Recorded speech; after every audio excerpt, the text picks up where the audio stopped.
सोचो कि एक फूड डिलीवरी ऐप से खाना ऑर्डर किया और डिलीवरी वाला दरवाजे पे आता है और अचानक एक अनजान वॉकिंग फी मांग लेता है। अच्छा, मतलब एक ऐसी फी जिसका पहले कोई जिक्र नहीं है? हाँ बिल्कुल, बस इसलिए क्योंकि वो चल कर आया है। अब अजीब लगता है ना, पर ट्रेन के सफर में हम लोग यही वॉकिंग फी खुशी खुशी दे देते हैं। हाँ ये तो है, ट्रेन में सफर करते वक्त ये बहुत आम बात है। सही कहा। तो आज हम इस डीप डाइव में उस चीज को डिकोड करेंगे जो लगभग हर ट्रेन यात्री ने कभी न कभी देखी होगी। दरअसल श्याम प्रेमी निर नाम की यूट्यूब चैनल पर एक वीडियो वायरल हुआ है। हाँ, जिसमें एक यात्री और वेंडर के बीच की बहस रिकॉर्ड हो गई है ओवरचार्जिंग को लेकर। एग्जैक्टली।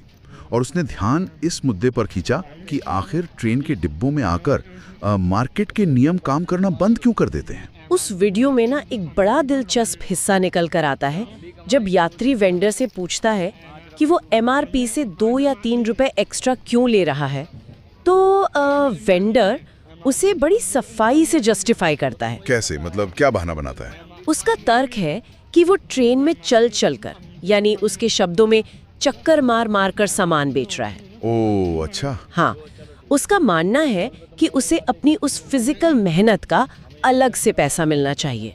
और सबसे चौंकाने वाली बात यह है कि वेंडर खुद मानता है कि अगर यात्री स्टेशन की दुकान पर जाएगा तो वहाँ उसे MRP पर ही पानी मिल जाएगा, पर ट्रेन के अंदर नहीं। वेट एक सेकंड, या मैं थोड़ा डेविल्स एडवोकेट बनता हूँ। हाँ। देखो, चलती ट्रेन में भारी भीड़ के बीच 20 लीटर पानी उठा के चलना आसान काम तो नहीं है। हाँ बिल्कुल आसान नहीं है। उसमें सच में बहुत फिजिकल मेहनत लगती है।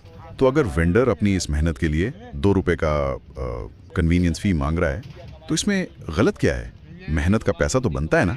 ये तर्क सुनने में काफी लॉजिकल लगता है, पर यहाँ इकोनॉमिक्स का एक बेसिक नियम और MRP का स्ट्रक्चर समझना जरूरी है। अच्छा, वो कैसे? वीडियो में यात्री ने एक बहुत ठोस पॉइंट उठाया है कि MRP यानी मैक्सिमम रिटेल प्राइस सिर्फ एक रैंडम नंबर नहीं है, उसमें पहले से ही आखिरी वेंडर का कमीशन और मार्जिन शामिल होता है। वेट, यानी मुनाफा पहले से जुड़ा हुआ है? बिल्कुल। जब पानी की बोतल फैक्ट्री से निकलती है तभी उसके दाम में उस इंसान का मुनाफा जोड़ दिया जाता है जो उसे आखिर में बेचेगा।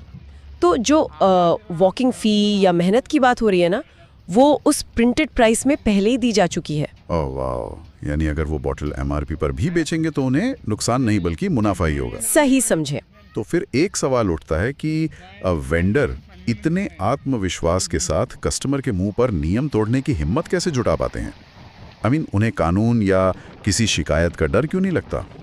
क्योंकि उन्हें पता है कि वो एक कैप्टिव मार्केट में ऑपरेट कर रहे हैं। Captive market? हाँ, कैप्टिव मार्केट का मतलब एक ऐसी स्थिति जहाँ ग्राहक के पास कोई और विकल्प नहीं होता। चलती ट्रेन से उतरकर कोई नया पानी तो खरीद नहीं सकता, और इसी सुविधा की आड़ में मानसिक शोषण शुरू होता है। सही बात है, मजबूरी का फायदा। और इससे भी बड़ी बात उस वायरल वीडियो के अंदर ही छुपी है। वेंडर बहस के दौरान गुस्से में खुद इशारा करता है कि बाकी यात्री एक्स्ट्रा पैसे दे देते हैं और कोई बोलता कुछ नहीं। बाप रे, ये पॉइंट बहुत बड़ा है। मतलब मुद्दा सुविधा या उनकी मेहनत का है ही नहीं, मुद्दा ये है कि उन्हें पता है कि लोग चिल्ला चोट नहीं करेंगे। एकदम सही पकड़ा। 2-3 रुपए के पीछे कौन समय बर्बाद करे, ये सोचकर लोग चुपचाप पैसे देकर आगे बढ़ जाते हैं। और यही चुप्पी इस पूरी समस्या की सबसे बड़ी जड़ है। फैमिलीज और आम यात्रियों के लिए यहाँ सबसे मुख्य सीख यही है कि वेंडर्स अपनी मनमानी इसलिए कर पाते हैं क्योंकि कोई विरोध नहीं करता। हाँ, मतलब उनकी आदत बन चुकी है। बिल्कुल। उनकी मानसिकता सेवा देने की नहीं, बल्कि लोगों की मजबूरी और शांति का फायदा उठाने की बन चुकी है।